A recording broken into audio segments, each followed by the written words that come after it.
Hello and welcome back to your own channel medico Swami. I hope कि जो हम लोगों ने पीएम के लिए वीडियो डाला था वो आप सभी लोगों ने देखा है और आप लोगों को काफ़ी सारी हेल्प मिली हो उस वीडियो से। सेम अब मटेरिया मेडिका की जो एग्जामिनेशंस होने वाली है उसके लिए मैं कुछ टिप्स लाई हूँ आप लोगों के लिए, जो आप लोगों को एग्ज़ाम में बहुत ज़्यादा हेल्प करने वाली है। अगर आप इस अकॉर्डिंग पेपर को अटैम्प्ट करते हैं तो आई एम डैम श्योर कि किसी भी स्टूडेंट का पेपर ना तो छूटने वाला है और ना तो 50 से कम मार्क्स आने वाले हैं। ठीक है, वो कई बार किस्मत खेल खेलती हैं और किस्मत उतनी इम्पॉर्टेंट होती है जितनी मेहनत होती है, तो लेकिन इतना तो रहेगा कि 50 मार्क्स तो आ ही जाएंगे। तो बहुत अच्छे से पढ़ना है, चीज़ों को ध्यान में रखना है और जो ट्रिक्स बता रही हूँ उनको ध्यान में रखेंगे तो और ज़्यादा अच्छे से चीज़ें हो पाएगी। तो जैसे कि ये जो पेपर मैंने सॉल्व किया है 2023 वाली बैच का ही पेपर है। अगर आप मैंने जो ट्रिक्स बताई थी पीएम में वही फॉलो करना है कि हमें जो है एग्जामिनेशन में अपीयर करना है, पहले 2 मार्क के क्वेश्चन, फिर 5 मार्क के और फिर 10 मार्क के। कभी भी ऐसा नहीं करना है कि 10 मार्क के कर लिए, फिर 5 मार्क के करे, फिर 2 मार्क के करे, फिर 2 मार्क के भूल गए तो और करे, फिर 5 मार्क के भूल गए तो और करे। सिस्टमेटिक तरीके से जब हम काम करेंगे तो बहुत ज़्यादा इजी हो जाएगा हमारे लिए भी और एग्जामिनर के लिए भी। तो 2 मार्क्स में भी हमें लाइन से ही क्वेश्चन को करते जाना है, ऐसा नहीं कि पहले 10th कर दिया फिर 5th किया फिर 2nd किया। बिना टाइम वेस्ट किए हम लोग पॉइंट पर आते हैं। जब भी कोई भी मेडिसिन आप लिखेंगे उसका कॉमन नेम मेंशन करना बहुत ज़्यादा ज़रूरी है। जैसे यहाँ पर आया था बेंजोइक एसिड, तो बेंजोइक एसिड इन गाउट पूछा था, तो हम लोग सबसे पहले लिखेंगे कॉमन नेम बेंजोइक एसिड, फिर लिखेंगे it is use in cases where joint crack on motion, tearing with stitches, pain in tendo Achillis, rheumatic gout, nerves are very painful and gouty deposits। पूरा पैराग्राफ में नहीं लिखना है, point point में लिखना है।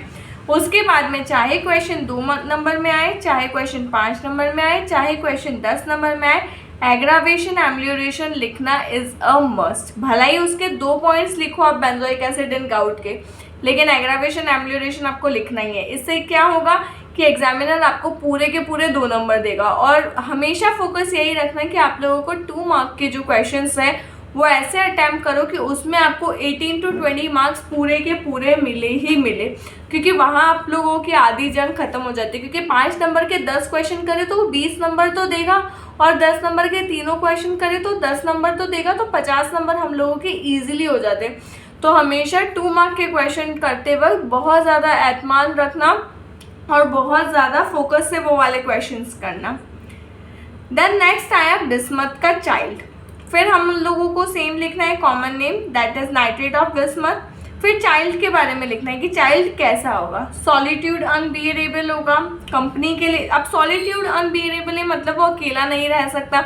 अब इंसान अकेला नहीं रह सकता तो उसे कंपनी की ज़रूरत पड़ेगी, तो डिज़ायर फॉर कंपनी, एंगेज रहेगा, डिसकॉन्टेंटेंट रहेगा, वॉमिटिंग विद कन्वर्जन रहेगा। सेम यहाँ पर भी आप एग्रावेशन एम्लियोरेशन लास्ट में ऐड करेंगे। उसके बाद आया एपिस मेलिफिका का कॉन्स्टिट्यूशन। ये पेपर चूज करने का मेरा यही मकसद था कि इसमें बहुत सारे अलग अलग तरीके के क्वेश्चंस पूछे गए हैं जिसमें अलग अलग तरीके से आपको आंसर को रिप्रेजेंट करना है, तो मैं आपको हर एक चीज़ बता पाऊंगी। जैसे जो मैं नॉर्मल वीडियो में नहीं बता पाती एक वीडियो में कि कैसे कैसे लिखना है, लेकिन इस पेपर में बहुत सारी ऐसी क्वेश्चंस आए हुए हैं जिसमें आपको मैं हर किसी का लिखने का पैटर्न समझा पा रही हूँ, तो वो एक बहुत अच्छी बात है। तो जब भी हम लोगों को किसी भी मेडिसिन का कॉन्स्टिट्यूशन लिखने को आएगा तो हम लोग डायरेक्टली नहीं लिखेंगे, कॉमन नेम लिखना है मस्ट। उसके बाद कॉन्स्टिट्यूशन में हम लोग 5 चीज़ें मेंशन करेंगे, that is the physical makeup, temperament, miasm, thermal and diathesis.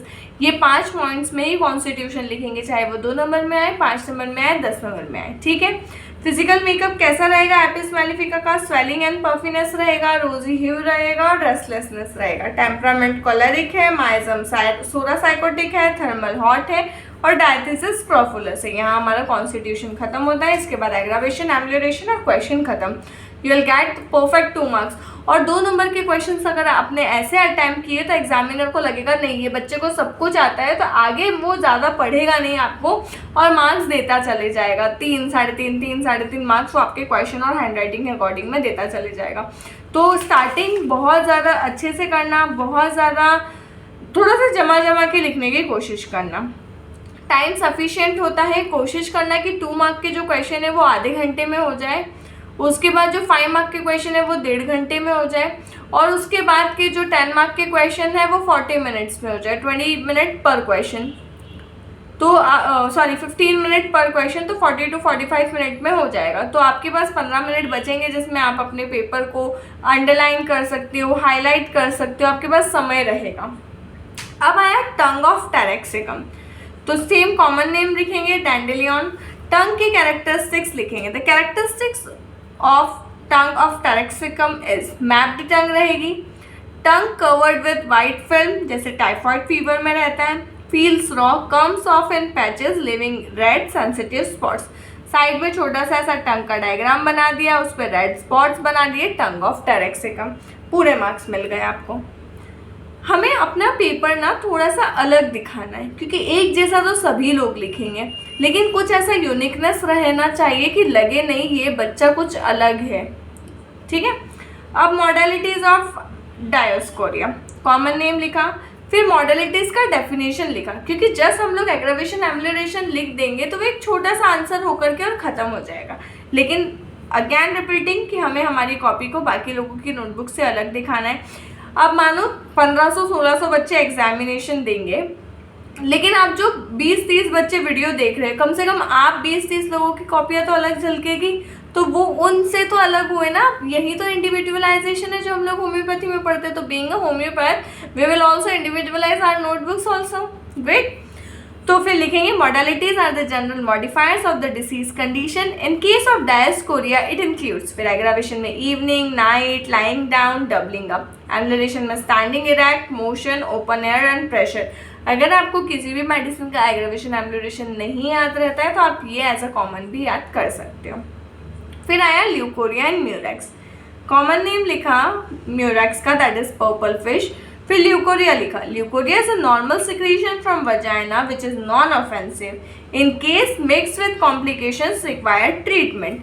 Then murex के बारे में लिखेंगे, that murex is considered to make the changes in leucorrhoea if the following characteristic matches. Leukorrhea is green and bloody and alternate with the mental symptoms and pain in sacrum। अगर ये चीज़ें मिलेगी तो हम लोग ल्यूकोरिया के case में Murex के बारे में सोचेंगे। तो देखो कितनी सफाई से किया गया है। अब बच्चे जो लाइन वाली कॉपी होती है उसमें भी सीधा सीधा नहीं लिख पाते, मुझे समझ में नहीं आता है क्यों। आप प्रैक्टिस इस पर करो जिस पर कोई लाइंस नहीं, और सीधा सीधा लिखने की कोशिश करो, क्योंकि जब आप लोग क्लिनिक में बैठोगे तो प्रिस्क्रिप्शन पेज पर कोई लाइन नहीं बनी होती है, तो आपको इस पे लिखने की आदत होनी चाहिए। फिर आता है discharge of kali bichrom, again common name लिखेंगे बाइक्रोमेट ऑफ पोटैश। फिर लिखेंगे डिस्चार्ज, टफ होता है, स्टिंगी होता है, विसिड होता है, is the guiding symptom of KBI. Simple. Unnecessarily question को खींचना नहीं सिखा रही हूँ मैं आपको सिर्फ ऐसा सिखा रही हूँ कि हम लोग कैसे एक अलग तरीके से रिप्रेजेंट कर सकते हैं। फिर आया म्यूरियाटिक एसिड का पाइल्स, कॉमन नेम लिखेंगे that is muriatic acid itself. Hemorrhoids are the extremely sensitive to touch. Even a sheet of toilet paper is painful. मतलब इतना ज़्यादा दर्द होता है उसे पाइल्स के केस में कि पेपर तक नहीं लगा पाता है वो। एनाल ईचिंग रहेगी, प्रोलैप्स एनाई रहेगा, जब भी वो यूरिनेट करेगा तो उस टाइम पे एनाल कैनाल में प्रोलैप्स रहेगा।